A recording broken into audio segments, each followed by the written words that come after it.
Hello, welcome my YouTube channel. Please subscribe now. Sharon's unbridled rage was impossible to ignore last week on Young and Restless, which means her family will be more determined than ever to get to the bottom of what's going on with her.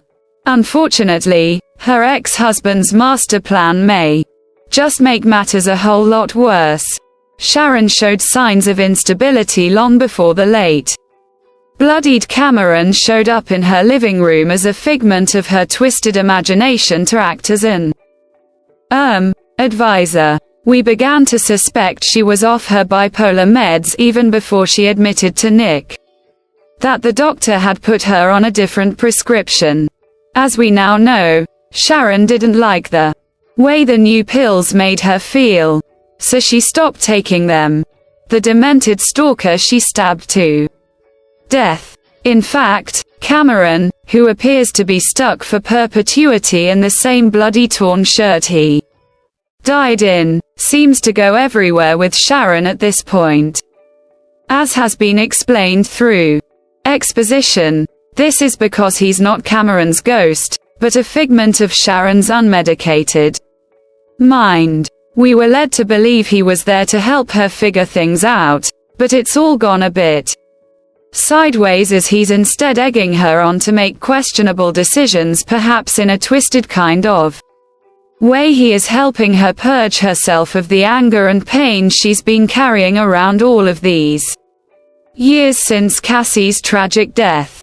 Not as helpfully, he's cheering her on as she directs that rage at other. In any case, we've reached a point where her family can no longer sweep Sharon's issues under the proverbial rug. Her behavior has become unhinged since Faith and Lucy's car wreck. And while everyone understands why and feels empathy, something clearly needs to be do that. Brings us to our Young and Restless spoilers, which have Nick and Mariah formulating a plan to help their loved one. What worries us, however, is the preview, in which Mariah tells Nick, "It feels wrong." He replies, "I know, but we UHO. Yeah.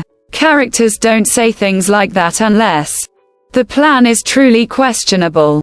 If our hunch is correct, Nick will ask Mariah to pretend to be her dead twin Cassie in order to find out if Sharon is actually on her meds.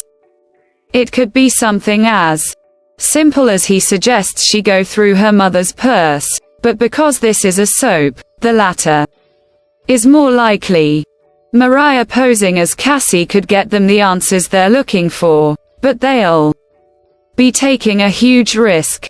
If Sharon discovers the deception, particularly in her current unmedicated state, she's going to be apoplectic. Let's not forget, when Mariah first came into her life she was gaslighting her and pretending to be Cassie whilst working for Victor. If she was caught doing it again, even with the best of intentions, it would definitely make the situation 1,000 times worse, as Sharon will have no one left she feels like she can trust and will be running around Genoa City like A. On the other hand, if it works, and they find out she's off her meds and get her help, it could be just what the doctor ordered to get this situation under control. What do you think will happen? Let us know in the comments.